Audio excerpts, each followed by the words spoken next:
శ్రీరామచంద్ర పరబ్రహ్మణే నమః.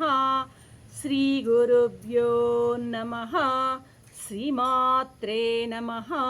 శ్రీగణేశాయ నమః.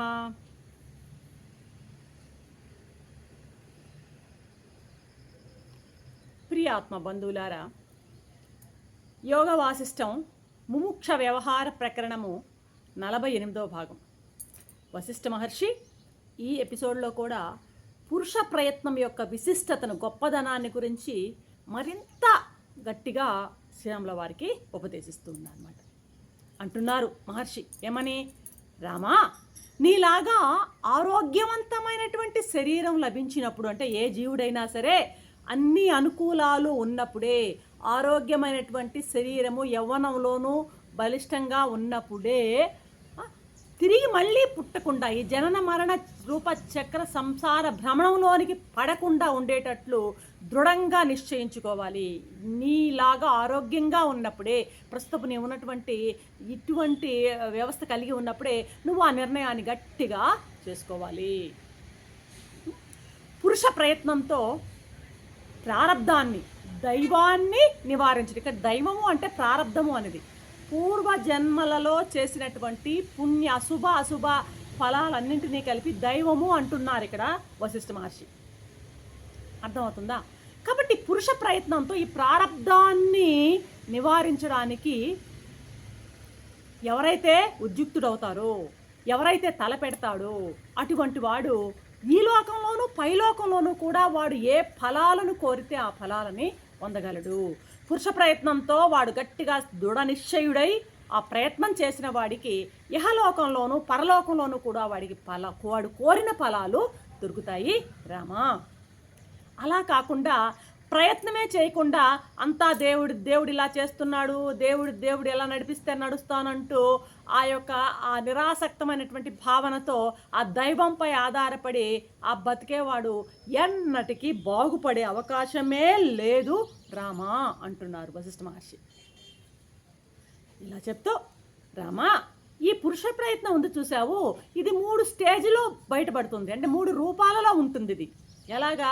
మన ప్రయత్నం అనేది ఏ పనైనా సరే మనం చెయ్యాలి అనుకున్నది ఏంటంటే 3 రూపాలు ఉంటాయంట దానికి. ఒకటి ఏంటంటే స్ఫురణ, 2 మనోసంకల్పం, 3 ఇంద్రియ ప్రవృత్తి.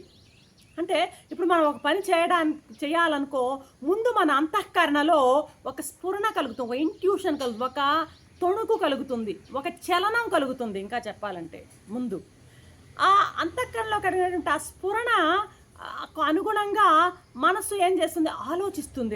రెండవ దశ ఆ స్ఫురణకు అనుగుణంగా ఆలోచన పుడుతుంది. ఈ ఆలోచనను అనుసరించి ఈ ఇంద్రియాలు పనిచేస్తాయన్నమాట. ఆ పనిని అనుసరించి ఫలితం ఉంటుంది. కాబట్టి ఇప్పుడు పురుష ప్రయత్నం ఎన్ని రూపాలుగా ఉంటుంది అంటున్నావు? ఫస్ట్ స్ఫురణ. ఇప్పుడు ఫర్ ఎగ్జాంపుల్ నేను అనుకో, నాకు దాహం అవుతోంది, ఇప్పుడు అది ముందు నాకు దాహం అవుతోంది అనేటువంటి ఆ స్ఫురణ నా అంతఃకరణలో కలగడం. సరే, నీళ్లు తాగుదాం అని ఆలోచన, నీళ్లు తాగాలి ఆలోచన.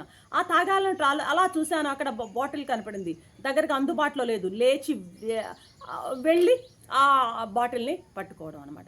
పట్టుకుంటే ఈ కర్మేంద్రియాలు, ఆ యొక్క చేతులు కాళ్ళు పనిచేసాయి. ఇప్పుడు ఆ బాటిల్ని పట్టుకున్నాను, తాగాను అనమాట.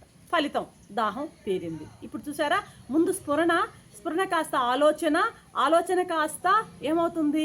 ఆలోచన కాస్త ఇంద్రియాల ద్వారా పనిచేస్తే ఇంద్రియాలు పనిచేసినందువల్ల ఆ ప్రయత్నానికి ఫలితము వస్తుందన్నమాట. ఈ విధంగా ఈ 3 రూపాల్లో ఈ ప్రయత్నం అనేది జరుగుతుంటుంది రామా అంటారనమాట. ఇప్పుడు ఇక్కడ ఇది ప్రయత్నం ఇలా జరుగుతుంది. మరి ఇలా జరిగేటువంటి నాకు ప్రయత్నాన్ని బట్టే ఫలం లభిస్తుంది, కానీ దైవం ప్రసక్తి ఎక్కడుందయ్యా ఇక్కడ? ఇప్పుడు నాకు దాహం అవుతోంది, దేవుడు నాకు నీళ్ళు ఇవ్వాలని నేను ఇలాగే కూర్చుంటే ఆ దైవం నాకేం బాటిల్ తెచ్చి నా చేతికి ఇవ్వదనమాట. కాబట్టి ఇక్కడ మన పురుష ప్రయత్నం మీదనే నీ యొక్క ఫలం ఆధారపడి ఉంటుంది, కానీ దైవం ప్రసక్తి ఇక్కడ ఎక్కడుందయ్యా అంటున్నాడు వశిష్ఠ మహర్షి అనమాట. రామచంద్ర, బృహస్పతి దేవతలందరికీ గురువయ్యాడు అంటే, శుక్రాచార్యుడు రాక్షసులకు గురువయ్యాడంటే, అందుకు కారణాలన్నీ కూడాను వాళ్ళ పురుష ప్రయత్నాలే రామా. అంతెందుకు రామచంద్ర, దీనులు, దరిద్రులు, దుఃఖార్తులు అయినటువంటి మామూలు మానవులు కూడా ఎంతోమంది పురుష ప్రయత్నం వల్లనే దేవేంద్రునితో సమానంగా అయ్యారు కదా, అంటే గొప్పవాళ్ళు అయ్యారు. మన నిజ జీవితంలో కూడా మనం చూస్తూ ఉంటాం అన్నమాట ఈ విషయాన్ని. అలాగే బలమైన వాళ్ళు, సంపన్నులు, భోగలాలసులు అయినటువంటి వాళ్ళు అనేకులు ప్రయత్నం చేయక, పురుష ప్రయత్నం అనేది లేక వాళ్ళు ఏం చేశారు, ఆ అధోపతనాన్ని పొందారు. వాళ్ళు చాలా నికృష్టమైనటువంటి పరిస్థితుల్ని ఎదుర్కొన్నారు. ఇలా ఉంటుందయ్యా. మామూలుగా మన సమాజంలో మనం చూస్తున్నా కూడా అంతే. కొంతమంది చాలా చిన్న కుటుంబాల నుంచి, పేదరికం నుంచి, ఎటువంటి రిసోర్సెస్ లేనటువంటి స్థాయి నుంచి మహోన్నతమైనటువంటి స్థాయికి ఎదిరిన వాళ్ళు అనేక ఉదాహరణలు మన కళ్ళ ముందు కనిపిస్తాయి.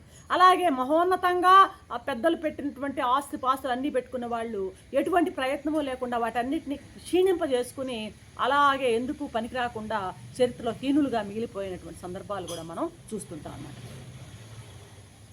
ఇవన్నీ కూడాను వశిష్ఠ మహర్షి రాముడికి చెప్పేటువంటి ప్రతి అంశంలో కూడాను దైనందిన జీవితంలో మనకు ఉపయోగపడేటువంటి చాలా ధర్మ సూత్రాలు అన్నమాట.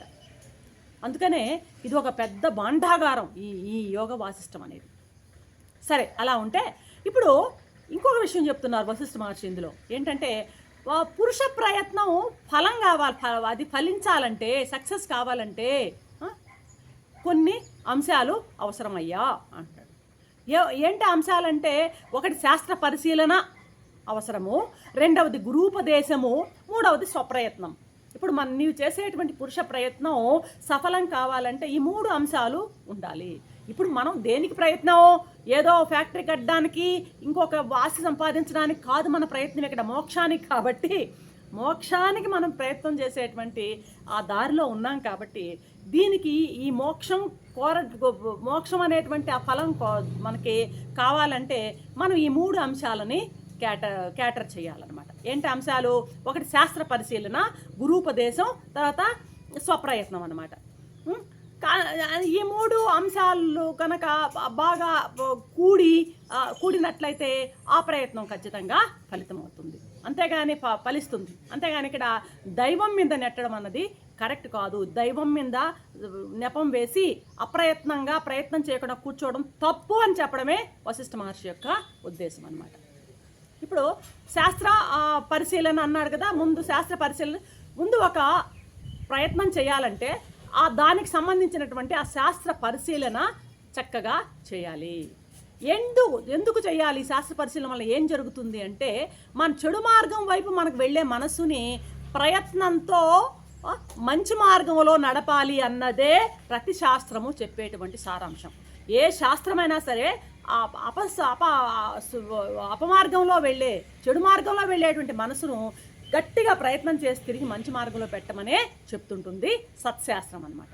కాబట్టి ఆ శాస్త్రాన్ని పరిశీలన చేయాలి. ముందు ఏం చెప్పింది శాస్త్రం, ఈ మంచి మార్గం వెళ్ళడానికి ఏమేమి ఉపాయాలు చెప్పిందని పరిశీలన చేయాలి మొట్టమొదట.